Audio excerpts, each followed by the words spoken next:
Ladies and gentlemen, Mr. George Thomas.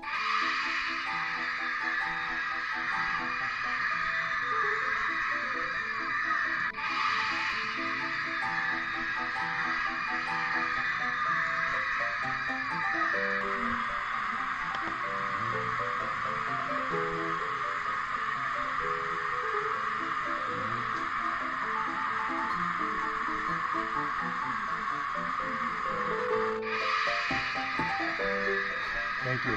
Thank you. Thank you. Thank you. Thank you. Thank you. All right. Thank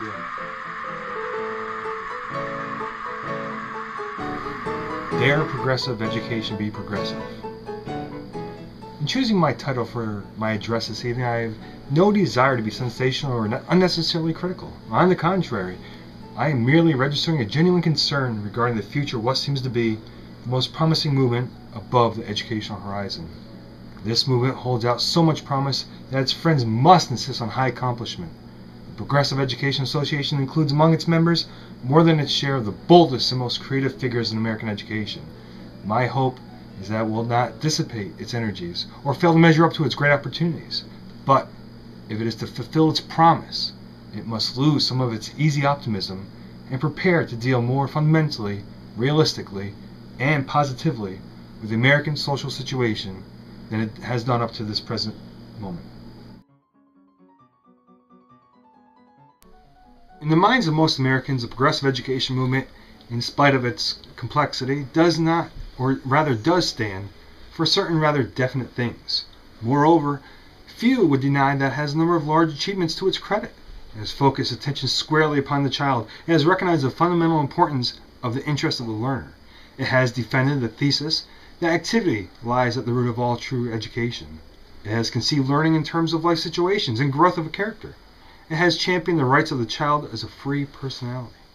All of this is excellent, but in my judgment, it is not enough. It constitutes too narrow a conception of the meaning of education. It brings into the picture but one half of the landscape. If educational movement or anything else calls itself progressive, it must have orientation. It must possess direction. The very word itself means moving forward. And moving forward can have little meaning in the absence of clearly defined purposes. We cannot, like Stephen Leacock's horsemen, dash off in all directions at once. Nor can we, like our presidential candidates, evade every important issue and be all things to all men.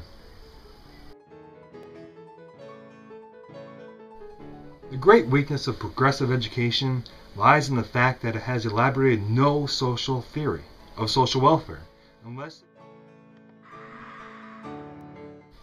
If progressive education is to be genuinely progressive, it must emancipate itself from the influence of this class, face squarely and courageously every social issue, come to grips with life in all of its stark reality, establish an organic relation with the community, develop a realistic and comprehensive theory of welfare, fashion a compelling and challenging vision of human destiny, and become somewhat less frightened than it is today at the bogies of imposition and indoctrination.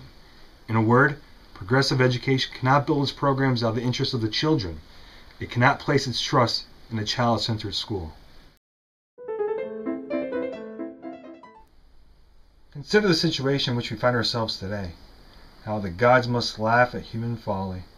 And who among us, if he had not been reared among our institutions, could believe his eyes as he surveys the economic situation, or his ears as he listens to the solemn disquisitions by our financial and political leaders on the cause and the cure of the Depression?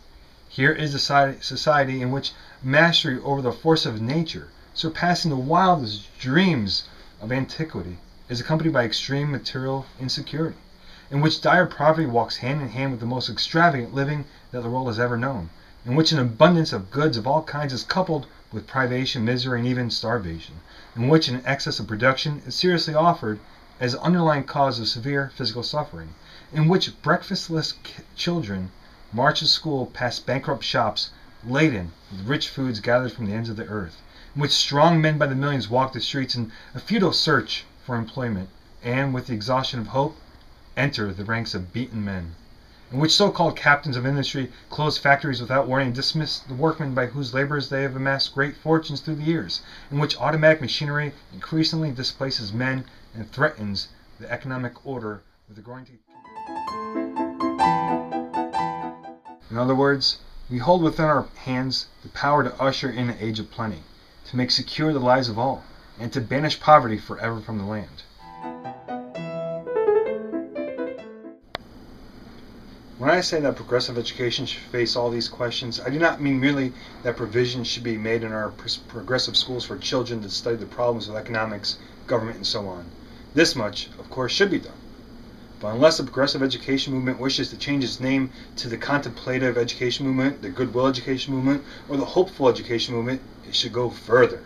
To my mind, a movement honestly styling itself progressive should engage in the positive task of creating a new tradition in American life, a tradition possessing power, appeal, and direction.